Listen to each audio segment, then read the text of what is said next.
안녕하세요, 여러분. 혹시 상상해 보셨나요? 어느 날 갑자기 정말 뜬금없이 국민건강보험공단에서 수천만 원의 치료비를 다시 내놓으라고 통지서가 날아온다면, 와, 정말 앞이 캄캄해지겠죠? 생각만 해도 아찔한데요. 바로 이런 당황스러운 상황, 부당이득금 환수 통보를 받았을 때 우리가 어떻게 대처해야 하는지 오늘 제가 명확하게 짚어드리겠습니다. 그럼요. 당연히 건강보험이 적용될 거라고 믿고 치료를 다 받았는데 갑자기 그 혜택을 줄 수 없다고 하면 정말 황당할 겁니다.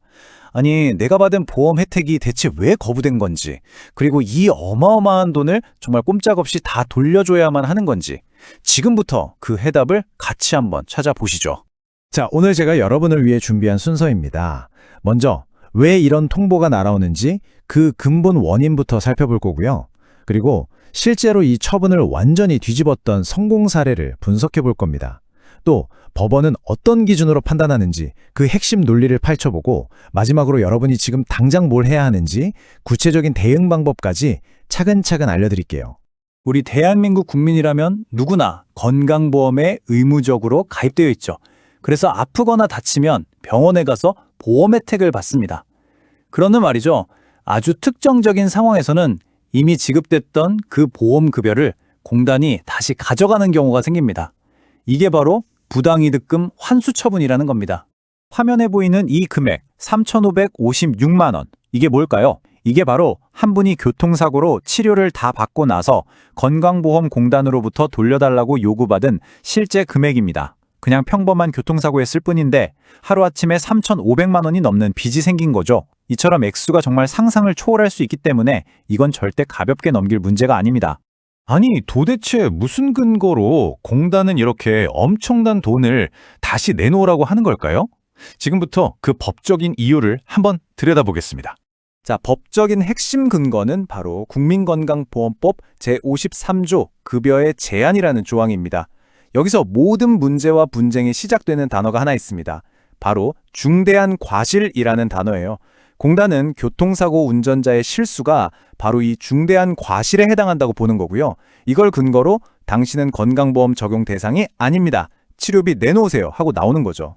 그러면 공단이 말하는 그 중대한 과실이라는 게 구체적으로 뭘까요? 네, 바로 교통사고 처리 특례법에서 정한 12대 중과실입니다. 여기 보시는 것처럼 신호위반, 중앙선 침범, 음주운전 같은 것들이 여기에 포함되는데요.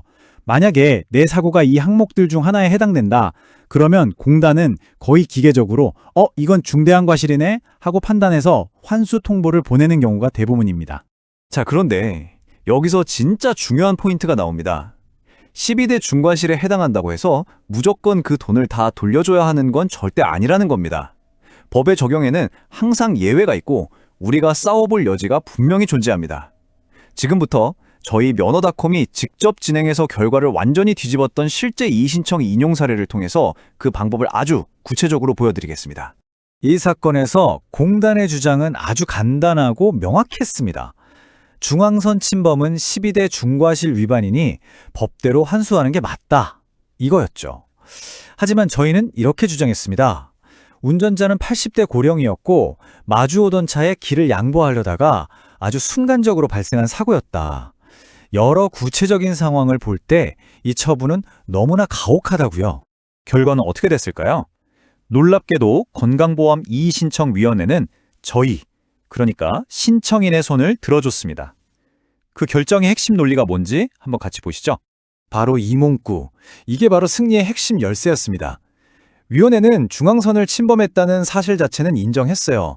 하지만 그 과정을 아주 깊이 들여다본 거죠. 이건 악의적으로 법을 어기거나 난폭 운전을 한 게 아니라 순간적인 핸들 조작 실수였을 뿐이라고 본 겁니다. 즉, 사회적으로 손가락질하면서 비난할 만큼 크게 잘못한 것은 아니다라고 판단한 거예요. 그래서 이런 사소한 실수에 수천만 원을 물리는 건 너무 가혹하다고 결정을 내려준 겁니다. 그리고 이런 판단은 이 특정 사례에만 적용되는 게 아닙니다.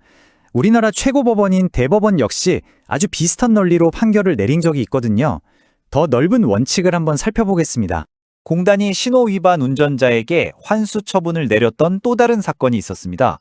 1심, 2심 법원까지는 모두 공단이 이겼어요. 그런데 대법원에서 이 판결이 극적으로 뒤집혔습니다.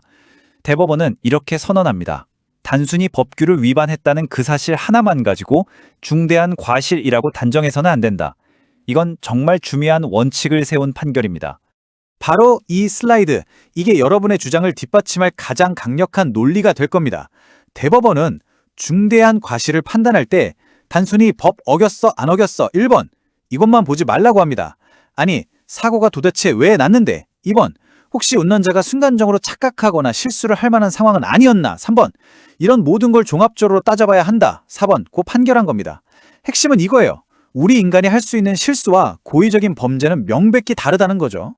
자, 그럼 이 모든 정보를 바탕으로 만약 여러분이 그 환수 통보서를 받았다면 이제 어떻게 행동해야 할지 구체적인 행동 지침을 알려드리겠습니다. 제일 중요한 건요. 통보서 받았다고 해서 지레 겁먹고 포기하시면 절대 안 된다는 겁니다. 내가 법규를 위반했더라도 그 과정과 이유에 따라서 충분히 다툴 여지가 있습니다. 사고의 구체적인 상황, 즉 비난 가능성이 낮다는 점을 적극적으로 주장하는 것. 이게 바로 핵심입니다. 오늘 제가 설명해드린 것처럼 단순히 법규를 위반했다는 사실 하나만으로 포기할 필요는 없습니다. 하지만 이 비난 가능성이라는 것을 법리적으로 주장하고 또 입증하는 건 솔직히 쉬운 일은 아닙니다. 만약 국가기관으로부터 이런 억울한 처분을 받으셨다면 혼자서 너무 힘겹게 싸우지 마세요. 저희 행정처분 구제 전문 면허.com은 20년 동안의 실전 경험으로 여러분의 권익을 지켜온 전문가 집단입니다. 망설이지 마시고 지금 바로 1688-3106으로 전화하셔서 여러분의 상황에 딱 맞는 무료 상담부터 받아보시길 바랍니다.